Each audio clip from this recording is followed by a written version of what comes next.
So, looks like I'm making negative progress here, and it's actually accurate. I am making negative progress. So, Bellhousing came back off of the transmission here. I was putting everything together, putting it in, and you can see this here. I took the grinder to it.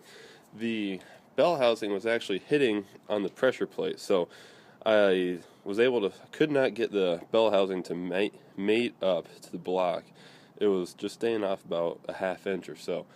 So after taking it off, trying to put it back on 2 or 3 times, I saw there's a scratch on either side right here. Okay, so obviously I was hitting the pressure plate. So what I did was I just took my grinder and I ground it off, and you see here I also broke off just a little bit on the outside where that dowel pin goes. It's going to be fine. It's going to work. But after grinding it off, I put it back on, and it doesn't click, it doesn't hit on it at least.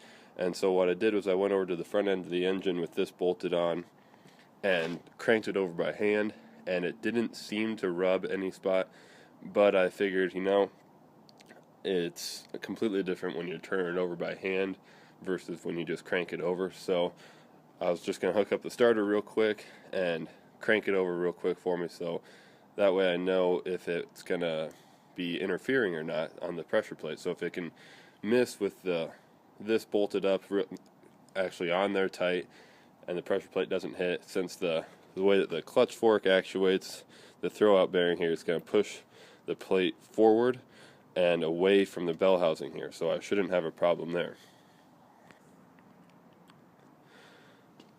So with the Bellhousing issue, I was going to go put the starter on, and this is a new aftermarket manufactured starter. There was actually 0 core charge for me to buy it, and it was ridiculously expensive for a starter, but that's what I needed for the 153 tooth flywheel. But see, my problem was when I went to put it on, the way that this mates up, the gear actually sticks out too far, and so it's actually riding on the flywheel as it's sitting there. There's no clearance at all. So, good old Chevy solution, take it apart, put in a shim. So I just got it put back together. Haven't tried putting it on yet, but I have a shim in there now, so that hopefully I won't have interference between the gear and the flywheel. And I guess if I still do have interference, I still have my grinder, and I can grind off this end of the gear for the starter there, and just make sure that it doesn't interfere with the flywheel and hit that as I'm just driving down the road. So hopefully I'll be able to get this bolted on, get the flywheel on, and see if my pressure plate's going to be interfering at all.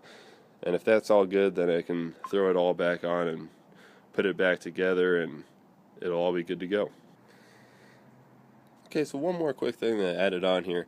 This was where the breather line was on the transmission, and it actually came up and followed right along here, and it was cut off right there. So I figured I needed a new one, and I just needed something that would work and would not allow water to splash up and come back in to the transmission. So what I did was I just grabbed the rubber vacuum fitting, and it fit in that hole pretty good, and then I just put some silicone on it to make sure that the seal is good, and some vacuum line, zip tied of course. Didn't even cut the end off, it's fine. And the vacuum line just drops all the way down so that it shouldn't get any water to splash and come up all the way into there. Now, I might get some condensation in there. I was a little bit worried about that, but I couldn't find a breather cap for it, so that's just going to be how it is. Okay, so I got the starter re-shimmed and put into place. You can see through the holes in the floor. This transmission's not in, but Bellhousing isn't on there either. This is just a test for the starter, just to make sure that the gearing is going to hit the flywheel how it's supposed to and everything. According to the spacing, it should work, and now we're going to see if we have any power. We don't. Okay, so either I have a dead battery or a bad connection somewhere, so I'm going to go fix that and try it again. Okay, so after a brief troubleshooting episode, I got it all figured out. Got power there, and let's just try to turn it over and see if the starter's going to engage right on the flywheel. Nope. Not enough power. So I'll get the jumper cables and hook it up. Okay, got the battery charger on there, so let's try it out now.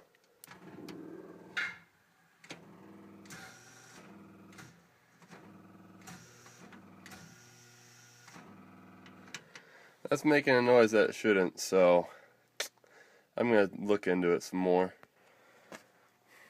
So I remember this point, might have been about 2 months ago, when I was trying to start the car and it wouldn't start because there's a bad connection on the battery. Come back to this point, go back to that point right now when I'm trying to start the car and there's a bad connection on the battery and I didn't fix it how it should have been done. Well, I fixed it again. So, there you go. Fix it right the first time, you don't have to fix it twice. But there we go. Motor turned over. Seems like the starter engaged and disengaged how it should, so I'm going to call that a win. I'm going to hook up the bell housing. Okay, so now I got the bell housing installed. I don't know if you can see it up there. Yeah. Bell housing's in, bolted it in.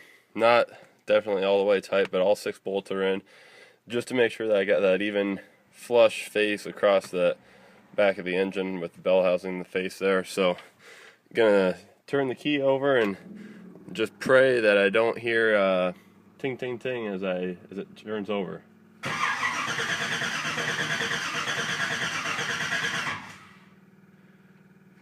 I don't know, but that sounded pretty good. It didn't sound like anything was hitting in there, so I'm going to take the bell housing back off and double check and inspect it just to make sure that nothing was hitting.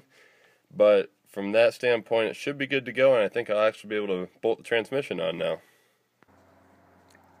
Okay, so even though I didn't hear anything when I was turning the engine over, I looked at the pressure plate and I saw a couple of marks that looked like it was hitting. And when I was looking at the bell housing here, I didn't see anything.